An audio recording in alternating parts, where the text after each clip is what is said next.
Veritas Corp não faliu, foi devorada. Eu vi os restos. Eu sou Ana, da Crônica Diária, e investiguei o inferno que engoliu aquela empresa, outrora tão próspera. Ninguém fala sobre isso abertamente, mas eu senti. A epidemia de colapsos mentais, os desaparecimentos, tudo é real. Os escritórios estão vazios, agora mesas reviradas. Cadeiras tombadas, poeira cobrindo tudo, como um sudário cinzento. Nas gravações de segurança que consegui, só sussurros, distorcidos como vozes presas, gritando sem som. Imagens granuladas, sombras que se movem onde não deviam. Tudo começou com Marta, uma analista brilhante, perspicaz, corajosa demais para o próprio bem. Ela trabalhou num projeto crucial. Descobriu as falhas, deu feedback brutalmente honesto. Lúcio, o gerente, prometeu mente aberta uma mentira, uma armadilha. Marta foi sabotada, silenciosamente, demitida, descartada. Foi ali que a toxicidade corporativa virou outra coisa, algo que transcendeu o normal. Aquela demissão abriu uma fenda para algo mais sinistro. Eu sinto isso até hoje, o ar pesado. O cheiro de verdades não ditas. O mal começou ali. A Veritas Corp não faliu, foi devorada por uma força sinistra e incompreensível. Não um mero colapso financeiro. A jornalista Ana desvendou os restos, colapsos mentais, desaparecimentos e uma presença maligna nos escritórios vazios. O mal se manifestou após a demissão da analista Marta. Abrindo uma fenda que consumiu a empresa, eu me enfiei no apartamento de Marta, na zona leste de São Paulo. O lugar estava vazio, abandonado, o ar era pesado. Denso, cheirava a papel velho, desespero. As paredes, elas eram um mapa de sua queda. Anotações febris cobriam cada centímetro. Escritas com uma caligrafia que dançava entre o lúcido e o insano, a verdade que grita, lia-se em dezenas de lugares. Eles não ouvem. Os espelhos da sala pareciam distorcer a realidade, meu próprio reflexo, mais pálido e assustado, como se a superfície guardasse segredos que eu não queria ver. Encontrei ex-colegas da Veritas em becos escuros, em cafés vazios do interior de Minas. Eles falavam em sussurros, os olhos agitados, as mãos tremendo. Pedro, um programador brilhante, tinha tiques nervosos, piscava sem parar. A pressão, Ana, ele murmurou, olhando por cima do ombro. Ela cresceu. As mentiras, sabe, as que a gente engolia, elas ganharam peso, forma. Eu vi a minha bem ali, no canto da sala, uma sombra que conhecia cada segredo. Outros descreveram sombras que conhecem seus segredos, aparições fugazes. Como se os erros não ditos de cada um se materializassem, o padrão se tornou claro, brutal. Gerentes que haviam punido a verdade, que esmagaram a honestidade de seus funcionários. Foram assombrados por alucinações vívidas de suas próprias falhas e mentiras, levando-os à loucura. Lúcio, o gerente de Marta, era apenas um deles, mas os funcionários como Marta, os que ousaram falar a verdade, eles se tornaram receptáculos. Uma energia malevolente os consumia, roubando-lhes a sanidade, transformando-o em cascas vazias de honestidade quebrada. Comecei a sentir ecos de conversas passadas, sussurros distorcidos flutuando no ar, palavras cortadas, vozes que pareciam familiares, mas que eu não conseguia identificar meus reflexos. Eles começaram a falhar. Por um instante, no vidro da janela do ônibus, no monitor do meu notebook, eu via outra coisa, uma sombra atrás de mim, que não estava lá, um rosto que não era o meu. Distorcido pela dor, o eco da sinceridade ignorada estava se aproximando. Eu podia sentir seu hálito frio. Eu o encontrei. Lúcio, o gerente que demitiu Marta, estava recluso. Morando num sobradinho caindo aos pedaços em Barueri, a porta entreaberta revelava um cheiro de mofo e lá dentro o caos reinava, com papéis espalhados e garrafas vazias. Enquanto ele tremia, os olhos perdidos, eu não aguentava mais. Ele sussurrou, a voz um farrapo. Depois da Marta, tudo começou. Ele descreveu seu escritório. Onde as paredes e as telas começaram a distorcer, ele via os defeitos do projeto. As mentiras que encobriu e as palavras não ditas que, ganhando forma, flutuavam no ar como fumaça densa. Então, ouviu vozes, acusações à sua própria voz repetindo cada falha, cada traição. Eu enlouqueci. Ele confessou, eu não dormia. Vi os erros por toda parte, as verdades que ignorei.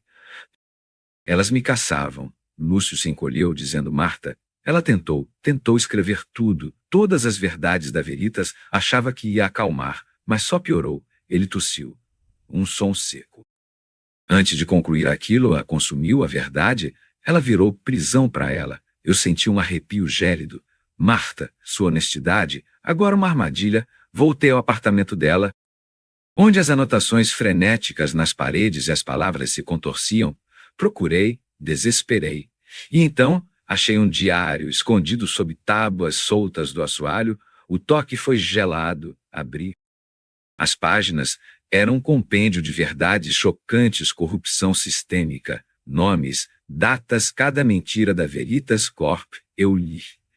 E as palavras eram um golpe no estômago. Então, a tinta começou a sangrar, preta, escura, escorrendo pelas páginas. O ambiente distorceu as paredes do apartamento e as imagens das anotações se retorceram enquanto o ar ficava denso.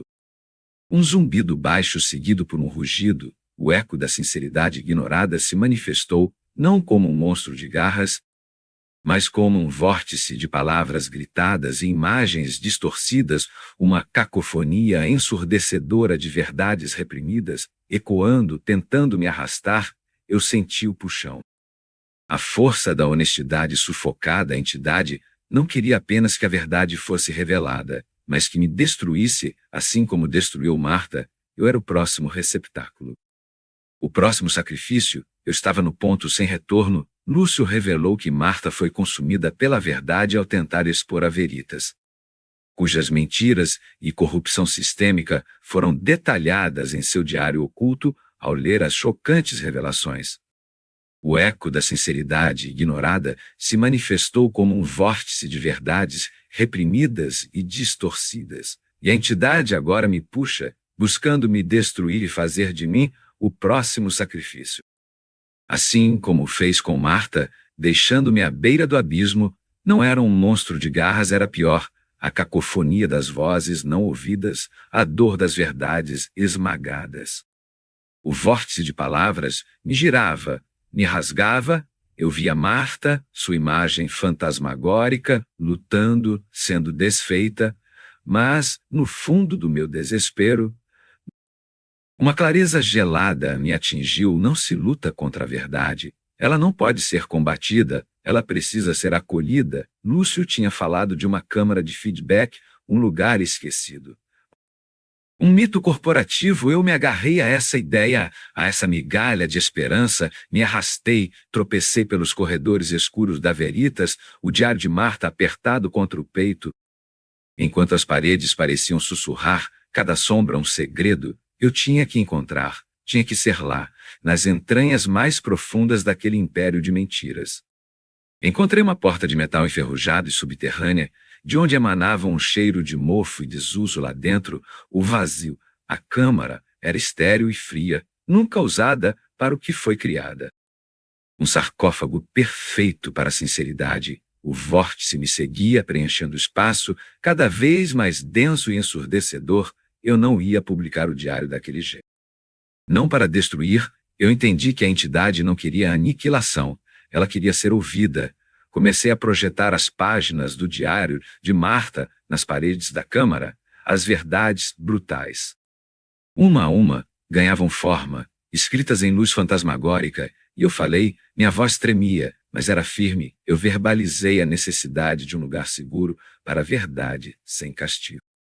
Sem demissão, sem loucura, falei sobre a dor de Marta, a dor de Lúcio, a dor de todos que foram silenciados, a dor da própria Veritas. Pedi um santuário, um refúgio para o que era real. O vórtice reagiu, não me puxou mais, não me rasgou. Ele tremeu a cacofonia, começou a diminuir as imagens distorcidas nas paredes, os reflexos de mentiras começaram a se alinhar, a se condensar, a se acalmar, como uma tempestade perdendo força. O eco da sinceridade ignorada estava, ouvindo, estava se recolhendo, se aceitando. Ali, então, eu a vi, Marta, sua imagem. Breve e pacífica, com um sorriso tênue, um aceno, não era um fantasma atormentado, era uma alma liberta. Ela se dissipou como fumaça ao vento, estava livre, e a câmara. Ah!